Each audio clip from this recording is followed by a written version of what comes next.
날마다 행복한 묵상, 말씀 생각 나누기 시간입니다. 우리는 어제 요한복음 10장 23절에서 28절의 말씀을 통해서 내가 영생을 주노니 그런 말씀을 함께 나눴습니다. 하나님께서는 자기 양들에게 영생, 영원한 생명을 주십니다. 그 영생이라는 것이 무엇이냐? 그것은 바로 하나님을 바르게 아는, 예수 그리스도를 아는 그런 것들을 영생이라고 그랬습니다. 근데 그 하나님을 아는 그 영생이라는 것이 그냥 죽어서 그분과 지내는 것이 아니라 현재적인 지금 여기서 하나님과 함께 하면서 그 영원까지 함께 가는 그 과정을 바로 하나님께서 영생을 주신다라는 표현을 했고, 그 하나님과의 관계를 맺어가는 여러 단계가 있다. 그래서 단순하게 그냥 아는 것, 그 말의 의미라는 것이 그냥 내가 너가 그냥 안다 그런 차원이 아니라 모든 것들을 서로 알고 또 신비로운 하나님과 하나가 되는 그 관계까지 나아가는 것이 바로 신앙생활을 하면서 우리가 추구해 가야 되는 그런 방향이다. 그런 말씀들을 어제 함께 나눴습니다. 그분은 우리에게 영생을 주시고 또 우리를 보호하시고 지키시면서 거기까지 영원한 그 나라까지 하나님의 나라에 이를 때까지 우리를 보호하시고 지켜주신다. 그런 말씀을 우리가 어제 함께 나눴습니다. 자, 1번입니다.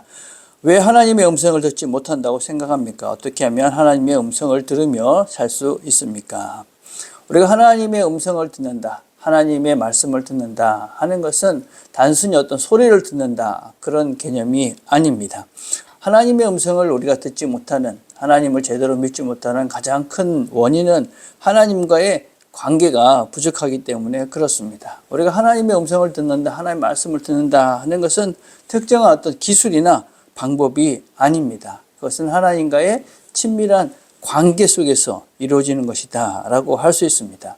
하나님은 어떤 분이냐, 저 멀리 계시는 분이나 무슨 규칙을 지키나 안 지키나 하는 그런 것이 아니라 하나님이 우리와 함께 하시면서 우리의 삶들을 도우시고 또 이끌어 가시고 영원한 나라까지 함께 하시는 우리의 임마누엘의 아버지 하나님이시다. 그 관계 속에서 하나님께서 우리에게 말씀하시는 것은 아주 자연스럽게 그렇게 흐르는 것이다 라고 우리가 이해를 하셔야만 합니다. 그래서 하나님의 음성을 듣는다는 것이 무슨 특별한 내가 무슨 뜻이 있어서 내가 이렇게 할까요? 저렇게 할까요? 그래서 그 하나님의 어떤 그런 그 음성을 듣는다는 것이 점치듯이 미래가 어떻게 될까요?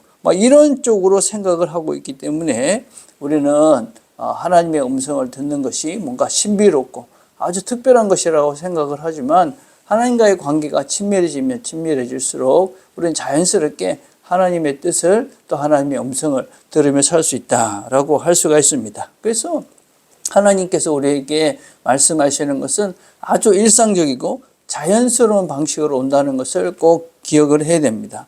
성경을 읽을 때, 설교를 들을 때, 기도 중에 드는 생각이나 또 상황 속에서 깨달음을 통해서 하나님께서는 우리에게 다양한 방법으로 우리에게 말씀하시는 것이지, 특별히 하늘에서 음성이 들리고 또 극적인 어떤 마음에 특별한 뜨거움이 온다든지 이런 특별한 것들만이 하나님의 음성이라는 그런 오해들은 우리가 빨리 접어야 하나님 음성을 바르게 분별해 갈 수가 있습니다. 또 우리가 하나님의 음성을 제대로 듣지 못하는 또 이유는 무엇보다도 우리 내면의 소음과 분주함 때문에 그렇습니다.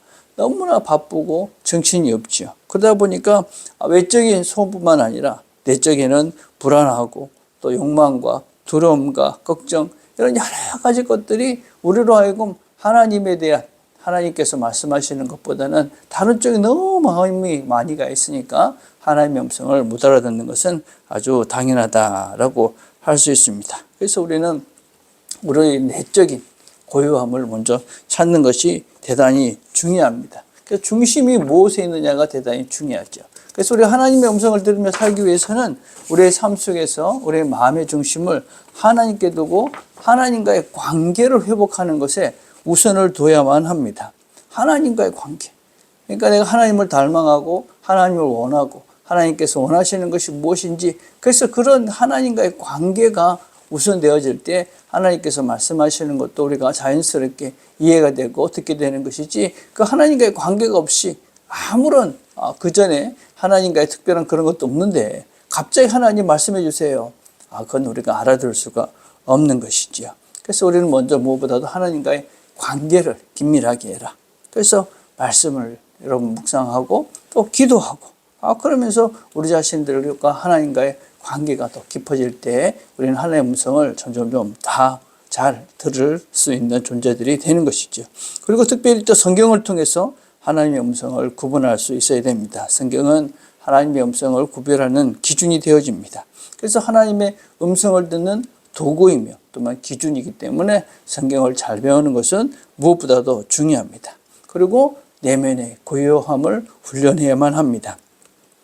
하나님의 음성은 종종 우리가 아주 작은 소리로 세미하게 말씀하시기 때문에 우리 내면의 조용함들을 지켜갈 때 우리는 하나님의 음성을 잘 들을 수가 있다.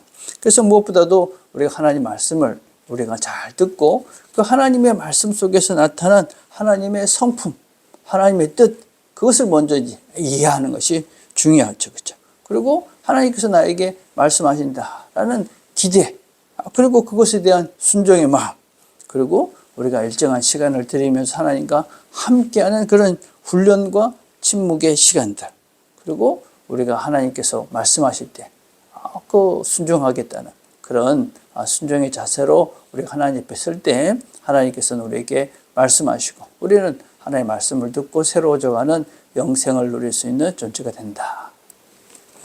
자, 2번입니다.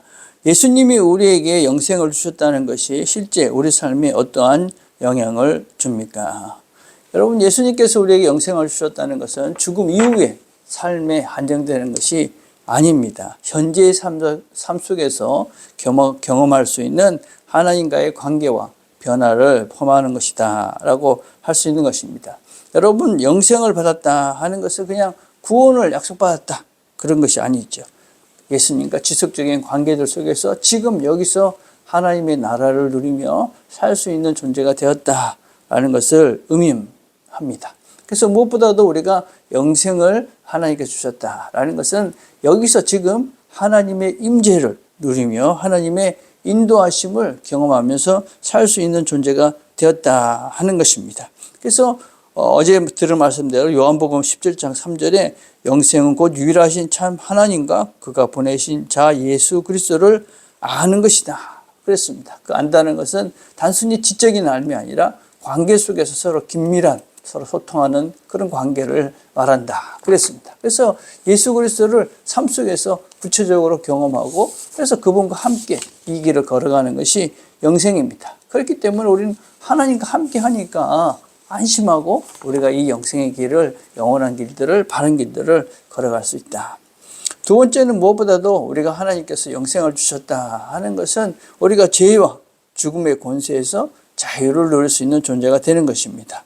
영생은 여러분 우리가 이제 더 이상 죽음에서 죄의 지배에서 벗어난 상태를 말합니다. 죄의 결과가 인간의 죽음입니다. 근데 그 죽음이 이제 의미가 없어진 것입니다. 그러니까 죽음을 두려워하지 않는 존재. 그래서 우리는 새로운 삶을 살 수 있는 존재죠. 그래서 우리는 죄책감이나 두려움에 이렇게 묶여 있지 않고 자유롭게 하나님과 교제하면서 하나님의 영원하신 그 풍성하심을 하나님의 성품을 우리가 보면서 풍성한 삶을 살 수 있는 그리고 지금에 살고 있지만 여기서 이 육체는 끝난 거죠. 영원한 그 나라, 영원한 나라를 소망하면서 살 수 있게 되는 것이죠. 그러니까 우리의 시간이 여기서 끝나는 것이 아니다. 이걸만 알아도 우리가 우리의 삶 속에서 우리가 살아가는 데 있어서 다른 차원의 삶을 살 수 있는 존재가 된다. 세 번째는 무엇보다도 우리가 하나님께서 우리에게 영생을 주셨다 하는 것은 변화를 일으킬 수 있는 내적인 새로움에 대한 기대입니다. 영생은 시간적인 개념이 아닙니다. 이것은 어떤 부분에서 어떤 시간 이상의 어떤 양의 문제가 아니라 보여지는 것이 아니라 질의 문제다 라고 할 수 있습니다. 그래서 우리가 영생을 하나님께서 주셨다는 것은 우리로 하여금 이제 하나님의 새로운 창조의 세계 속에 우리가 속하게 되었다라는 의미를 가지고 있습니다. 그래서 하나님께서 우리를 새로운 존재로 만들어 가시는 것입니다. 그래서 하나님 기뻐하시는 존재로 하나님 원하시는 존재로 늘 새로워져가는 관계가 바로 이 영생을 누리며 살아가는 우리다. 영생을 가졌기 때문에 우리는 계속 발전하는 것입니다. 우리 육체는 세전에 가지만 우리의 영혼은 날마다 새로워지고 하나님 앞에 설 때까지 우리는 늘 새로운 존재가 되어져서 하나님 기뻐하는 존재로 새로워져 갈 수 있다. 그래서 육체가 쇠약해지는 것 때문에 우리가 공연히 걱정하고 두려워하는 것이 아니라 우리 영혼은 더 하나님이 원하시는 존재로 새로워져 갈 수 있다. 그래서 우리는 새로운 창조, 새로운 피조물이 되어져서 하나님을 점점 닮아져가는, 그래서 영적으로 더욱더 풍성한 삶을 살 수 있는 존재가 된다 하는 것이 바로 영생을 받았다. 그래서 영생이 우리 삶 속에서 실제적으로 우리가 누릴 수 있는 실제다라고 할 수가 있는 것입니다. 그래서 영생을 받았다는 것은 하나님과의 관계를 긴밀히 갈 수 있다. 죄의 어떤 권세, 사망의 권세에서 해방이 되어졌다. 그리고 우리는 이제 새로운 창조물이 되어서 하나님을 더 기쁘시게 할 수 있는, 하나님을 닮아가는 존재가 된다 하는 것이 바로 영생을 누리는 우리 삶의 실제다라고 할 수 있습니다. 이 한 주도 이 말씀을 잘 기억하시고 영생을 누리시면서 하나님 기뻐하는 삶들을 살아가는, 또 하나님을 닮아가는 저와 여러분 되기를 간절히 바라겠습니다. 기도하겠습니다.